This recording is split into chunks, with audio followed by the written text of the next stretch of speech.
Hello, ladies and gentlemen. Today we're looking at the IL-2, a Russian Tier 2 attack aircraft with a battle rating of 3.0.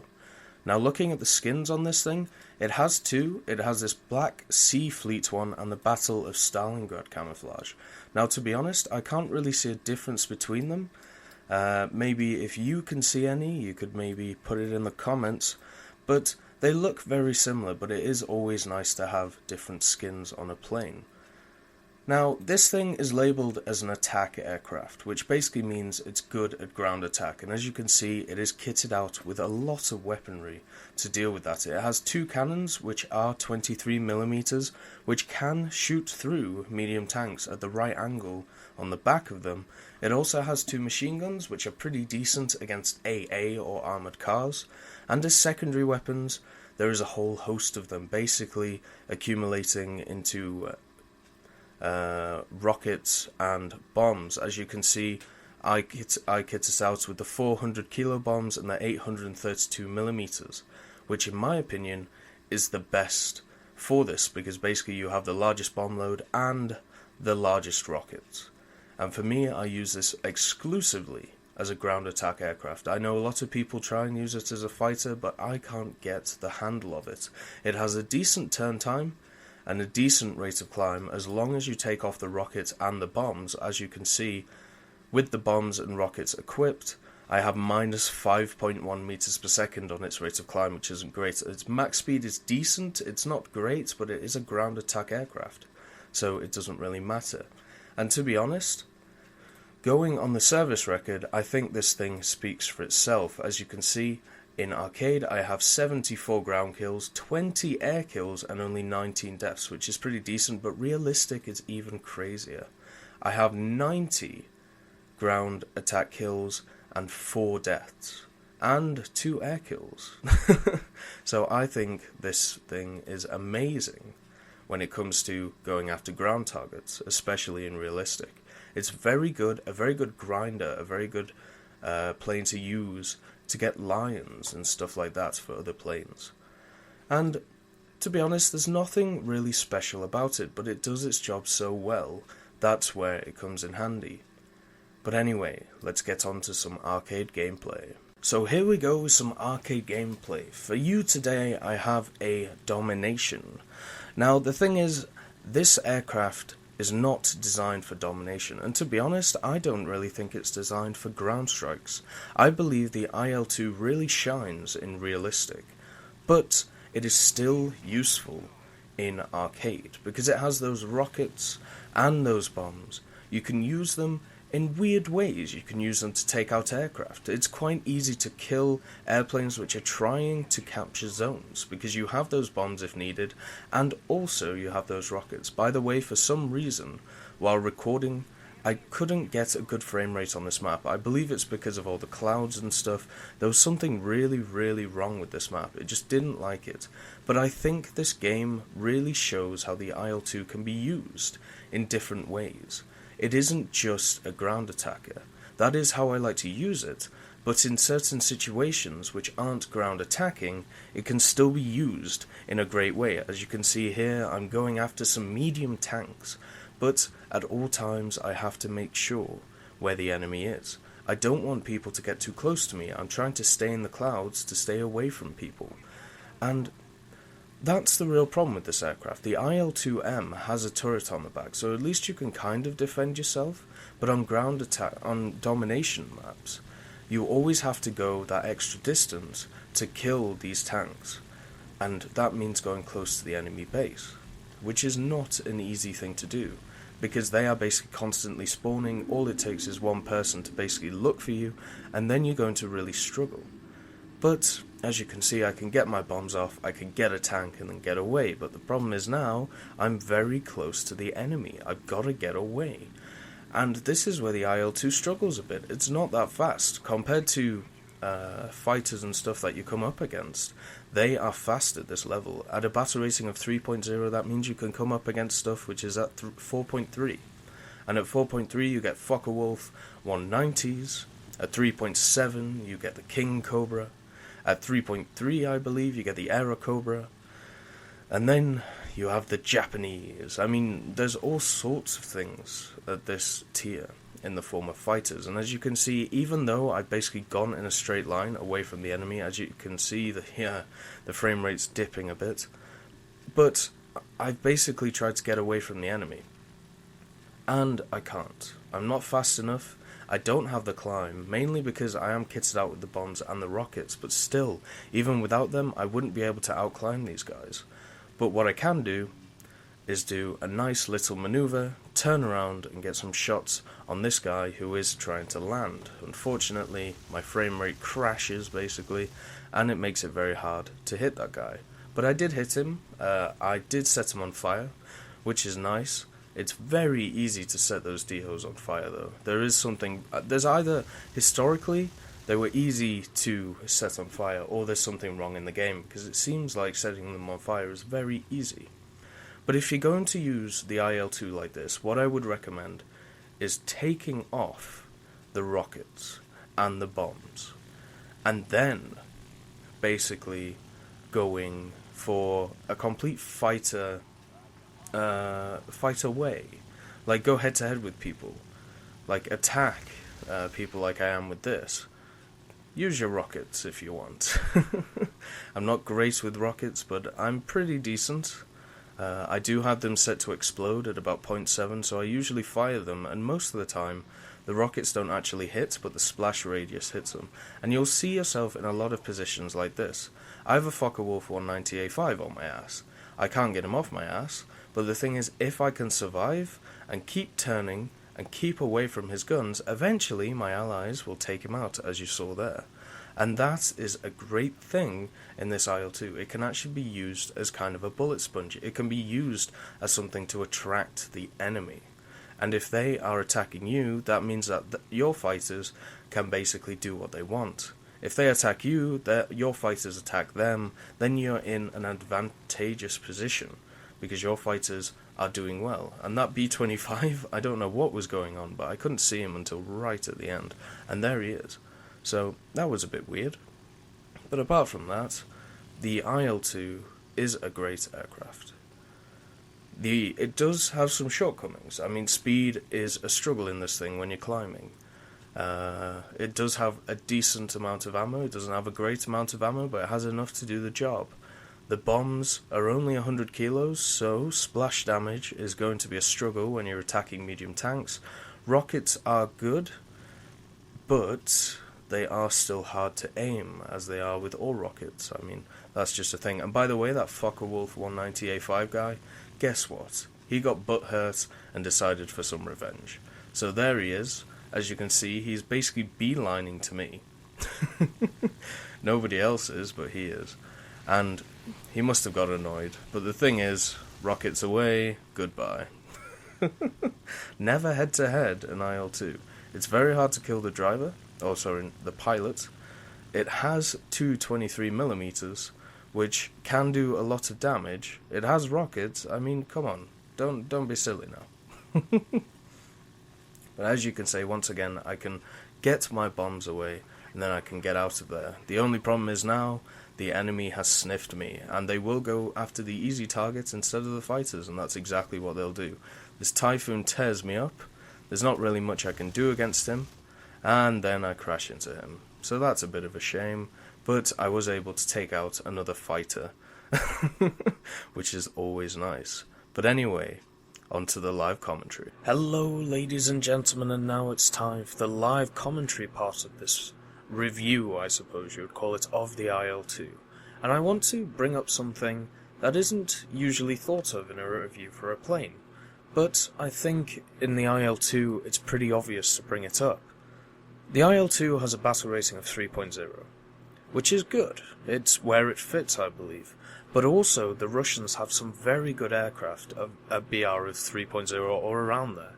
You have the Yak-7B, the MiG-315BK, the IL-4, the Yak-1B, and that means even if you don't do well in your IL-2, as long as you have a balanced lineup, then you can still do really well, because you have other aircraft that can basically take off in its stead. If you are using the IL-2 as a fighter, and it gets shot down, that's fine. You've got the Yak-1B, the MiG-3, and the Yak-7B. If you're trying to use it as a bomber, you have the IL-4, with a massive bomb load. I believe it's 2,250 kilos. So you can easily take out bases and stuff like that, and take out units on the ground. So that's another thing to take into account while flying the IL-2, and for some reason my frame rate isn't that good, but that's okay. We'll have to deal with it, unfortunately. I don't know what it is. It may be my computer, it may be struggling, but I don't know why, because it seems to be fine whenever else I record, so maybe it's just been on too long. But anyway, the IL-2, it struggles in a lot of areas. I think is pretty obvious. It struggles in climbing, especially when you have the rockets and the bombs. It struggles with the speed, which isn't too bad, but can be a problem, and it struggles in one-to-one dogfights. Even though I've seen claims of people saying that this thing is overpowered and can turn on the end of a matchstick and can do all those things. Yes, it can, if you don't equip these bombs and rockets. And because I use this exclusively as a ground attack aircraft, then I have to use the bombs and rockets. And that's how it should be used. It's how it was used in the war, and it should be how it's used in the game. You can do a lot of damage with this thing, especially as a dive bomber, or even a high-altitude bomber if you can get up to that length. Because, height even, not length, what am I talking about? Because this thing starts at bomber spawn points. Now, we have a Hayabusa. The Hayabusa can easily outturn me, as it can basically any aircraft in the game. What doesn't it have, though? It doesn't have good armaments, so I can take some shots on it. Another thing is, I could probably go head-to-head with it without any real consequences. So that's exactly what we're going to try and do.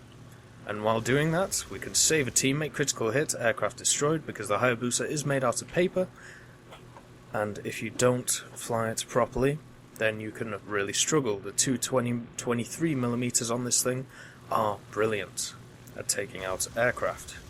Taking out tanks, on the other hand, it's a tougher job, but still can be done with rockets and bombs, as shown there. Now, I think a comparison can be made between this and the Junker 87, as we can see here. Well, that was wonderful from that guy. At least he got the tank, I suppose. But the thing is, in my opinion, the IL-2 outdoes the Ju-87 in every way. Even like the D versions. The D versions have 220mm cannons. This thing has 223mm. The Ju has less bombs, I believe, and it can't carry rockets. Also, even though this thing does lose a lot of speed on the turn, as you can see here, it doesn't lose as much as the Ju-87, which basically goes from max speed to critical speed in a 180 turn. And also this thing, even though I wouldn't say it's as maneuverable, it can still put up a fight in a dogfight if it needs to. Now, let's see, where should we go from here? Should we go to the center of the map and try and take out some medium tanks? Or shall we stay here and have a casual ride? I'd probably go for stay here. What I'm going to do is drop my bomb so I can get a bit more maneuverability, and also I can get 4 500s up as soon as possible. Now, what I do like on this thing is when you have bombs, you actually have a targeting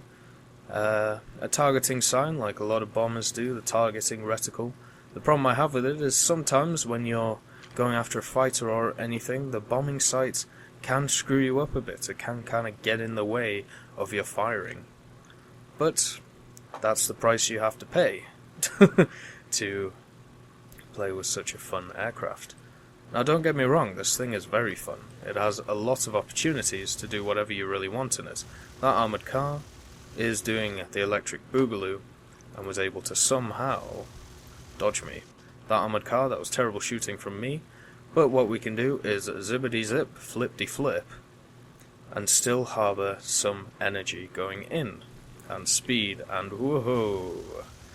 As I said, I'm sorry for you, for my frame rate, but it seems to level out every so often. It's a bit weird. I suppose if I can play with this, I suppose you can watch it with this. It's a terrible notion to have, but for some reason, as I said, My computer is struggling. Now, we've taken out most of the armoured cars, and also, we've been keeping an eye on the enemy, because the thing is, if you get jumped on this thing, if you get a good fighter pilot on your tail, you are screwed. There is not much you can do about it. So, it is best to keep your wits about you while flying this thing. Let's see, did I get a hit? Good hit, okay. Right. Because if somebody gets on your ass, even though this thing is good at turning, most fighters at this tier and at this level will be able... You jammy dodger. I think that was a necessity. But anyway, we got a kill, and we also got 7 ground strike hits, including some medium tanks, and armoured cars. So I think that shows that this thing can be used in a great way. And basically, the IL-2 is not going to last the whole map, and if it does, you're flying it wrong. Or you get very lucky. But anyway, on to the realistic battle. So here we go onto the realistic battle segment, which I believe is the segment where the IL-2 shines. This plane, in my opinion, is the perfect realistic ground attacker.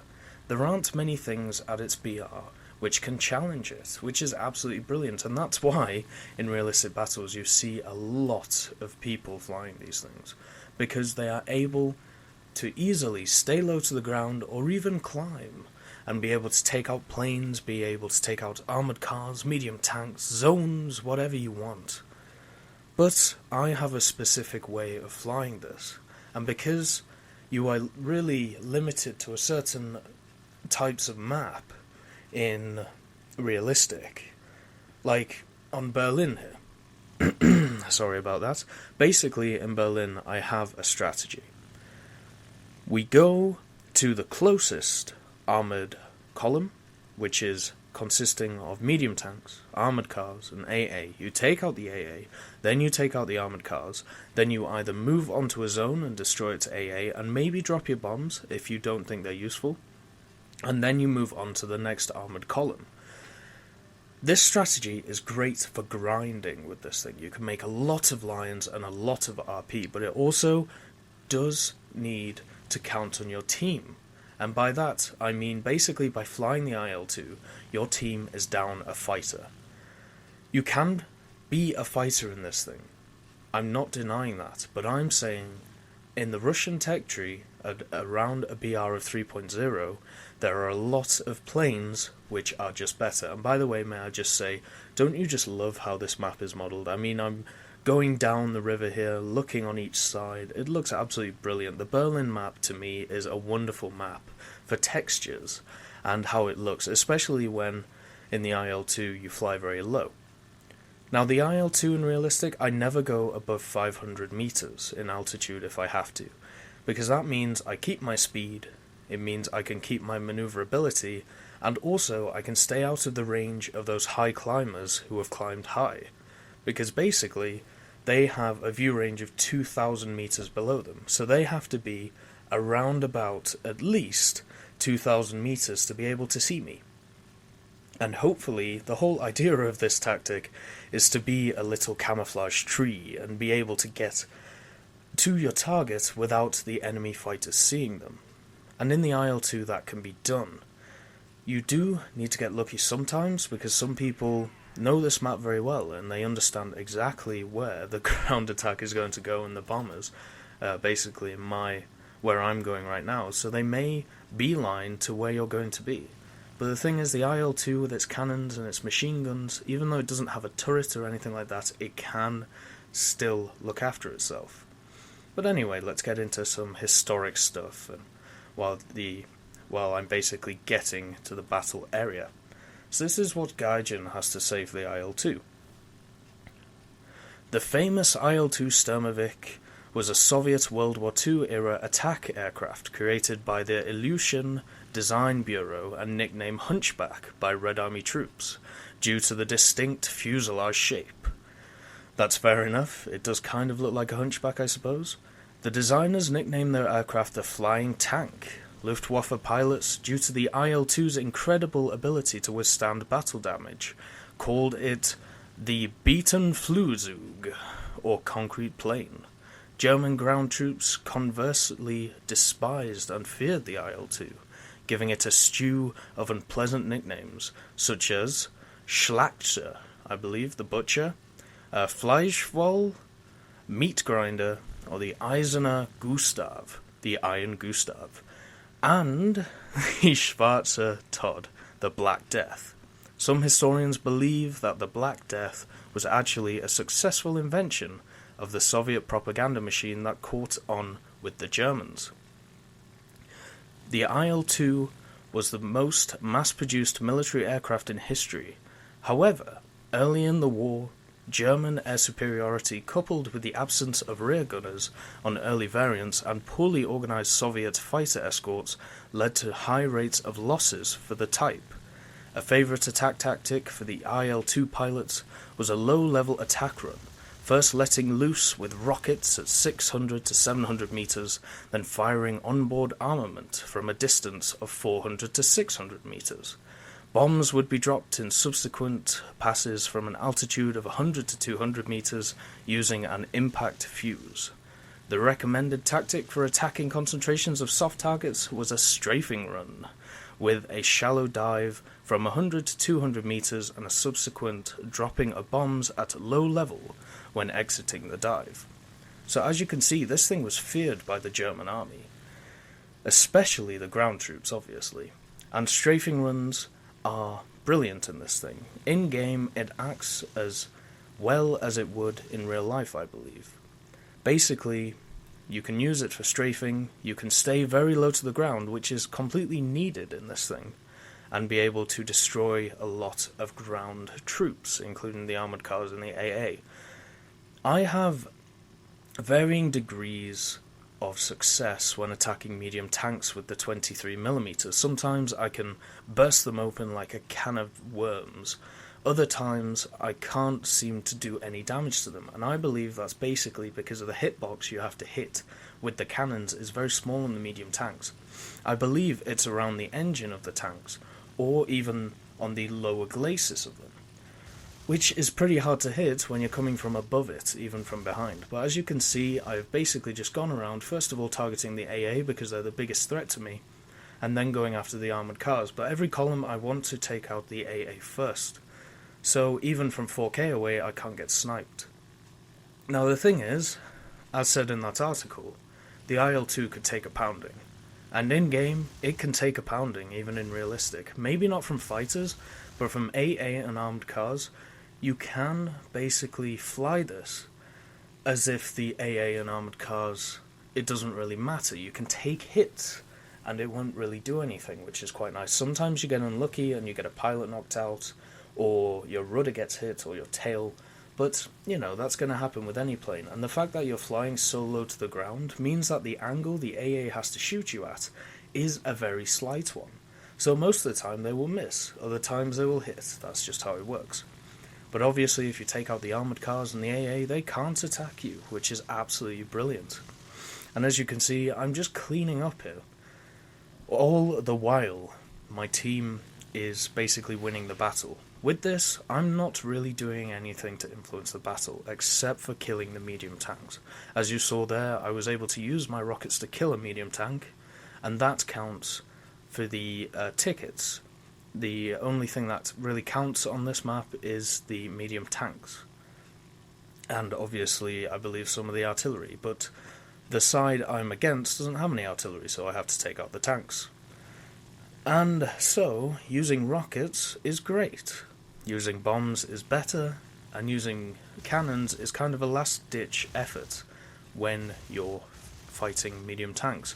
And obviously, as you can see, what I'm kind of doing here is sometimes if I know a target is vulnerable, I am saving my cannons, so only shooting my machine guns, which I would recommend to all players to do.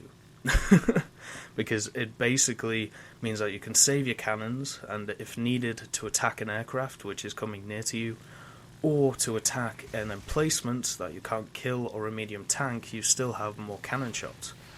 And there goes some more rockets and another medium tank killed. See, the rockets you still can aim pretty well as long as you get close enough and you know the trajectory. It took me a while to learn the trajectory of these rockets, but once I did, they were brilliant. Strafing runs, as I said, are great. I find it better to basically hit a target, make sure it's dead, then move on and keep doing that. That tactic seems to work better for me, but I can understand how strafing runs would be useful in this thing. But as I said, the problem is you are literally giving your team one less fighter. Because they now, my guys who have climbed, such as that Yak-9T who's doing very well, the fact that I haven't climbed means they're at a disadvantage. And even though I'm doing really well on score and killing a lot of ground targets, it's not really influencing the way this battle is going.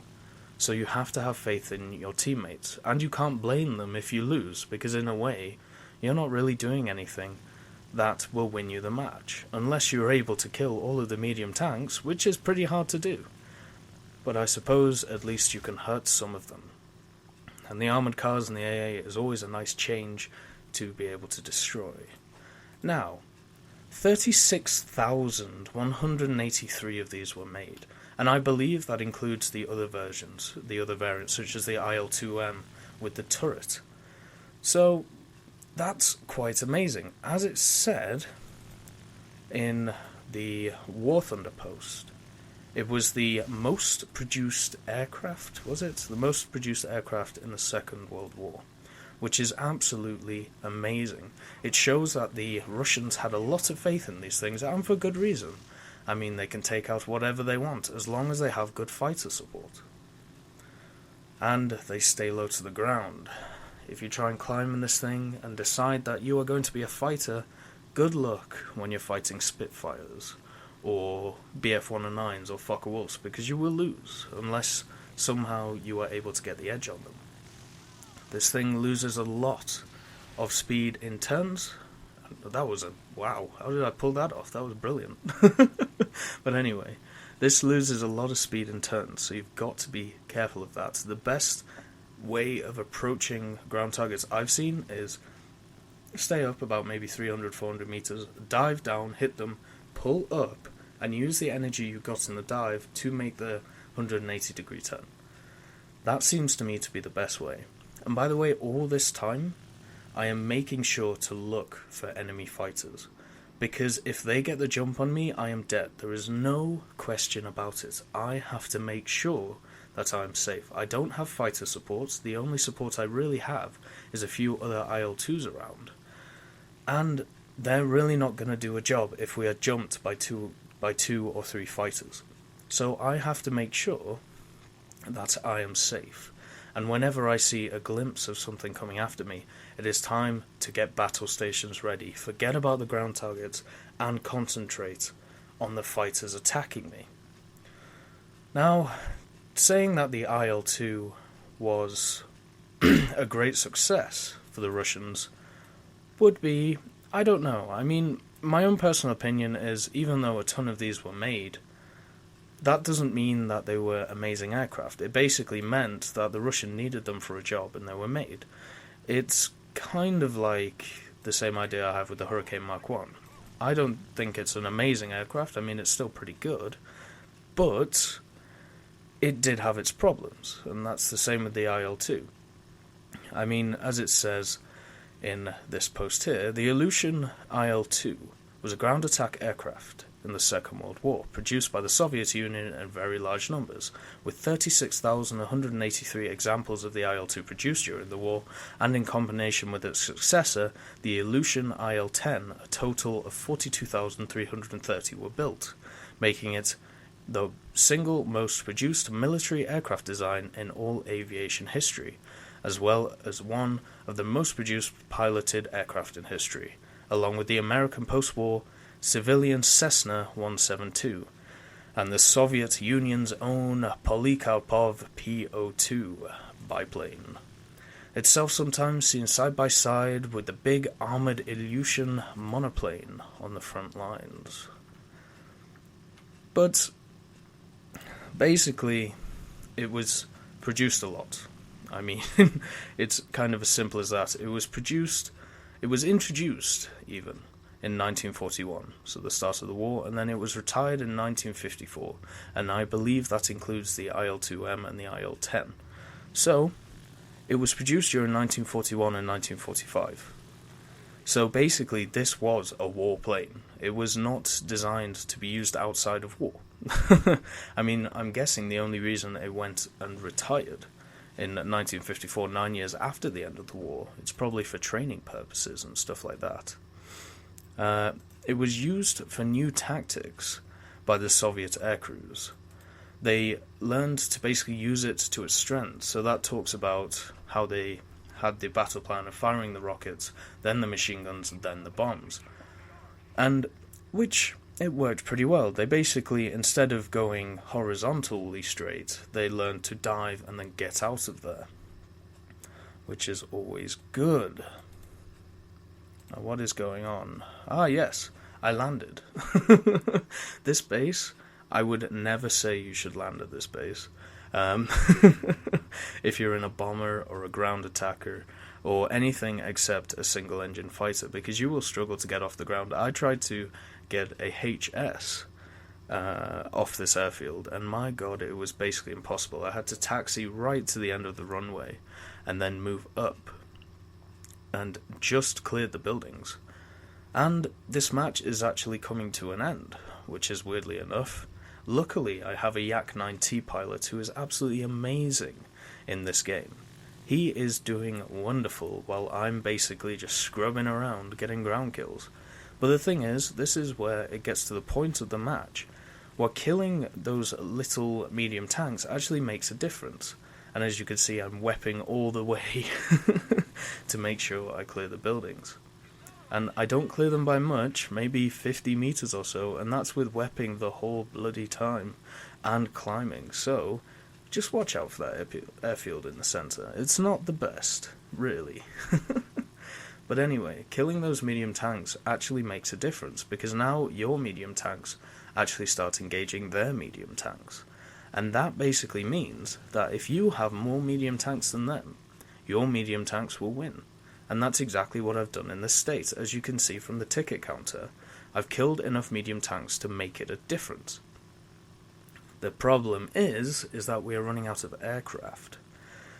And a lot of the IL-2s, if I bring up the score screen at some point, well, there we go, if you want to freeze that or something, you will see all the IL-2s that climbed and didn't go after ground targets either only got one kill or were shot down without getting a kill.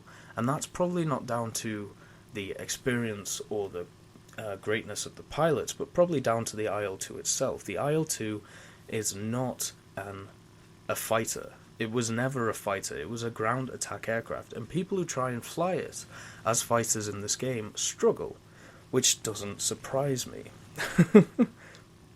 The thing is, it's good at climbing. It's good at turning. It's good with speed. But it's not great. It cannot outturn fighters. It cannot outrun fighters. It cannot climb as well as fighters. So why even use it as a fighter? It's like using a PE-3 as a fighter. It just doesn't work. And people still try, because of course they will. And people prefer being a fighter ace in this than a bomber jockey. I mean, I prefer being a bomber ace or a bomber jockey, whatever you want to call it. So that's why I fly this thing like I do. And I believe it is time for me to try and kill some medium tanks. Now, I do have my rockets back and my bombs, so maybe I can use them. But I believe this is at about the time where I start trying to use my 23mm to kill tanks. But obviously, at the same time, this Yak-9T is trying to get back to base. He has someone on his ass. I need to help him out. And I believe I make the executive decision to go out and help him. Yeah, let's see. I must do at some point, because if I lose that Yak-9T, we basically lose the game, because he's against a Hellcat, I believe an F6F, and I don't think I can beat a Hellcat in this thing. In a head-to-head, yes. Is that guy going to let me go into a head-to-head? No. So instead I decide to go over here and ferry this Yak-9T home, while obviously picking off ground targets at the same time, because as you can see the Hellcat is pretty far away from the Yak-9, so I'm able to basically be a bit lenient on the escort.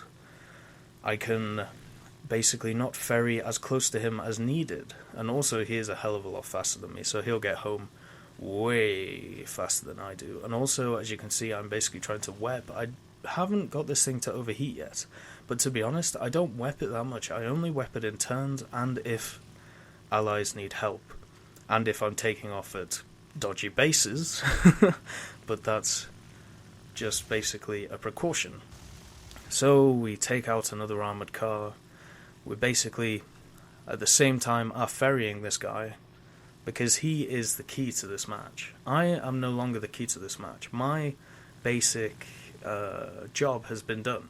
They have less medium tanks than us, so our medium tanks will win. So I've done my job.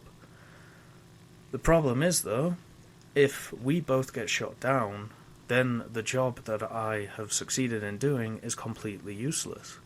Because if we get, both shot down, then they win. That's just how realistic battles account for themselves. And at this point, I'm just like, screw it, we'll just throw away the bombs, because they're basically useless to me right now. But at all the same time, I am making sure to keep an eye on this Yak-9T, to make sure he is okay. And my thought process basically was, well, if I have less bombs, then that means I travel faster. And I hope that definitely is modelled in the game, because it would be quite nice. And I can get back to him in no time at all. And the fact that he's going for the base, which is in the centre of Berlin instead of at our spawn point, that's also great as well, because it means he's not as far away from me. I can protect him while he repairs and rearms. Now, let's have a look at this.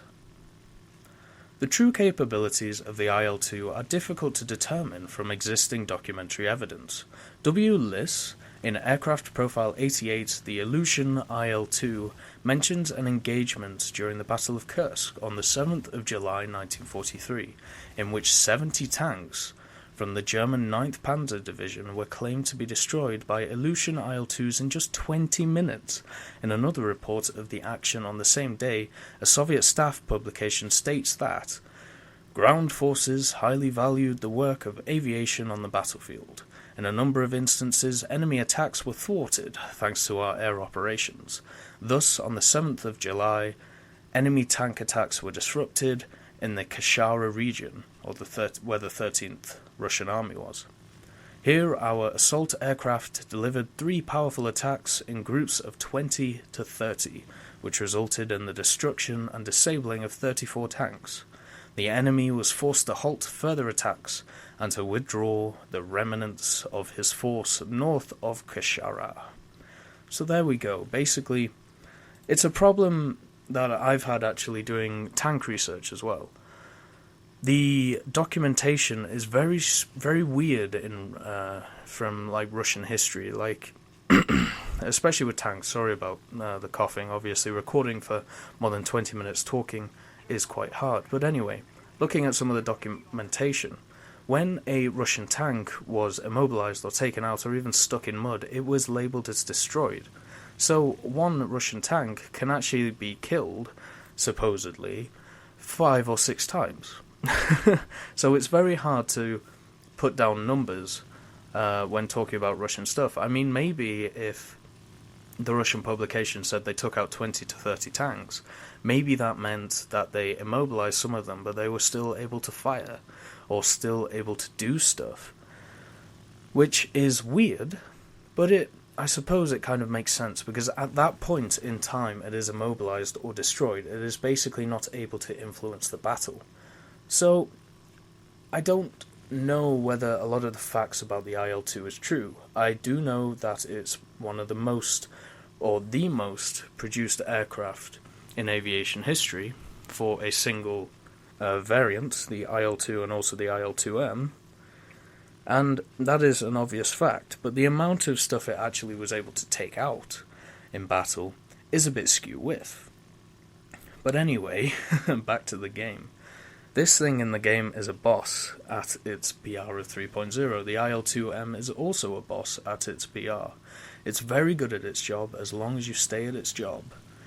Never ever try and skew from what you are doing. That Yak-9T has climbed, which is what he should be doing. And basically, I'm staying low and I'm keeping myself as bait. If this Hellcat firstly sees me, he will go after me and dive on me. That means my Yak-9T fighter, even though I'm in a dive position, the Yak-9T has the advantage over the Hellcat. If the Yak-9T gets the jump on by the Hellcat, then I still have direct confidence in this Yak-9T pilot, because he already has 3 kills. So, in any possible situation, as long as the Hellcat doesn't get a really good jump on the Yak-9T, I believe we have a fighting chance. So what do? I just go back to my job. I go back to killing tanks. And, that's what I'm made for. That's why I have 23mm of cannon shells, and also rockets, which unfortunately, even from my heroics earlier on with the rockets, I was able to miss those 2. I believe this is basically the invincible tank that I came across. Basically, I believe this tank was on a path, and he wasn't able to be allowed to get killed before that, because I get some hits in, nothing happened. Target isn't damaged, which is a bit of a shame. I must have hit him from an odd angle, or maybe I was too high to get at his under glacis, or be able to penetrate his engine cover, or anything like that. But for some reason, I couldn't do any damage to this tank, and it was starting to annoy me, because earlier on in the realistic battle, I was able to take out a tank without much issue with my cannons, but this thing, it got some hit markers and stuff like that, and as you can see, allied shots are going off trying to take out the tank, but there was nothing I could do against this thing. I hit it with rockets, it didn't do anything. I believe I dropped bombs on it as well. I shoot it the hell with cannons. I mean, I really... Yeah, see? Look at that. Somehow it survived. It got hit by what looks like an artillery or a cannon shell from a howitzer. It got hit by rockets. It did not die. This thing, I believe, was on a path. And by what I mean by that is that it was indestructible until it was destroyed. It would go along this path, and the AI was programmed to get to a certain point and then get killed by an ally. Because there is nothing I could do against this thing, even with the splash damage of the rockets, even with the cannon shots that I hit by, and unfortunately I ran into a goddamn tree trying to kill this because it had annoyed me so much. I wanted the kill so bad, which is terrible. But anyway, here's a little bit of bonus from this wonderful Yak-9T flyer or pilot. The Hellcat has spotted him. He is on his horizon. He is above him. He has the energy advantage. He has the turning advantage. He has everything like that. The Yak-9T has one thing which is better for him. He has that fully frontal 37mm cannon, which could do a lot of damage. Now, this Yak-9T pilot, I believe, was one of the best I've ever seen. The way he dealt with the enemy was absolutely amazing. I believe he was Russian, and if you want to look him up, look on the scoreboard and everything like that. Unfortunately, I can't remember his name, but as I said, it's on the scoreboard at the end of the battle. And you see this Hellcat is doing pretty well. What he's doing is he's diving in onto the Yak-9T and then using the existing energy to get height. But at all this time, the Yak-9T is basically all he's doing is rolling, and then when the Hellcat has gone away, he is able to climb to try and gain some altitude. Unfortunately, he is losing some speed as well, but as you see, the Hellcat, as he dives, the Yak-9T goes into a defensive roll, into basically a 180 turn, and here comes the Hellcat. And because the Hellcat now can't hit him, because he has basically done a defensive roll away from him, and once again he does the same thing. This time going over to the left slightly, and then, while the Hellcat thinks he's got him, turns and rolls to the right. Because basically what he's doing is trying to get the Hellcat to bleed speed, but also go past him, and then he can use his 37mm to shoot. And as you see now, the times have changed, because the Ak-9T is now on the Hellcat. Because the Hellcat was going too fast, he overshot, and the 9T was able to basically capitalize. The problem now, though, is that the Hellcat still has more speed. So the Ak-9T pilot has to do exactly the same thing. And what he does, once again, he rolls, and there goes the Hellcat. He is using his combat flaps, which I probably wouldn't do in this stage, because he has lost a lot of speed. He does dive to gain some speed, and this Hellcat makes a critical mistake. Instead of staying above him and letting the 9T try and basically just bleed his speed and get rid of it and then just dive on him, he decides he needs the kill. It is one-on-one at this point. The fate of the battle does count on these two. But as you can see now, the Hellcat is in a bit of a dire situation. The 9T gets some shots off, but unfortunately misses, but because the Hellcat has more energy, he's able to climb more. But then again, now that the 9T has dived, it also has energy. So once again, the tide has turned. The 9T is in favour here. But he still has a lot of work to do. The Hellcat still has more energy, he is able to climb more. The 9T is struggling because he still has his combat flaps out, so he can turn better, but he is bleeding speed like a mother clucker. And once again, the Hellcat makes another mistake, tries to get some hits in, tries to finish it, but isn't able to climb that bad. And then the 9T gets his chance and rips off the Hellcat's wing. So there you go. Impressive flying from the 9T driver. He was a brilliant player. One of the best that I've seen in War Thunder. He basically single-handedly took down half of the enemy team. And all I can say is congratulations to him, and I'll probably be adding him as a friend or something like that to see if he can try and teach me the ways of the 9T, because I really can't fly that thing at all very well. But anyway, looking at the score screen, I did really well, mainly because I basically farmed. I am running premium at the moment, basically because Gaijin was nice enough to give me a week because of getting into CBT. So I now have premium on both accounts in CBT and this. So thank you to them for that. But basically, as you can see, I still made a ton of lions and research points, and I did pretty well. I didn't get any air kills, but I did put pressure on the enemy by getting a lot of ground kills. So anyway, on to the final verdict. And so for my final verdict, let's look at the strengths and weaknesses I believe the IL-2 has. So the strengths. It has a great variety of weaponry. That's so true. It has rockets, it has bombs, it has cannons, it has machine guns. It basically has everything you would ever want to take out any ground force or any plane.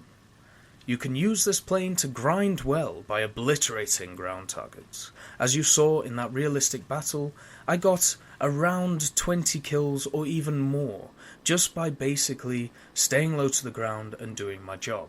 So, to get lions and RP, this is a great plane. You are able to take out any ground targets, up to heavy tanks, with relative ease with decent accuracy. This is great. The fact that you are able to basically take out any ground target with your variety of weaponry is always nice when fighting heavy tanks and stuff with the 100 kilo bombs. At its BR, it can be a competitive fighter in head-to-head engagements. So, if you decide to go head-to-head with an IL-2, you are not a good pilot. Do not do it. But if you are flying an IL-2, head-to-head are where you're going to get the most success. Straight line speed is good, and if you are able to stay low and away from fighters, you will do well. Now this is a good point. The IL-2 relies on its camouflage, basically, in a way. It relies for you to be a clever pilot and stay away from the enemy fighters, and if you don't, you won't do well, but if you do, you will do amazingly. And so its weaknesses. It loses so much speed in a turn, you can become a sitting duck while dogfighting for a period of time.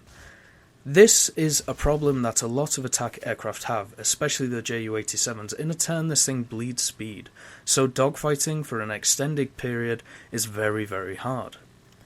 The climb rate is not good enough to be competitive with fighters at its BR, and by this what I mean is, with the addition of rockets and bombs on your IL-2, you are going to struggle to basically be competitive and fighting the fighters without them basically just booming and zooming you and getting away.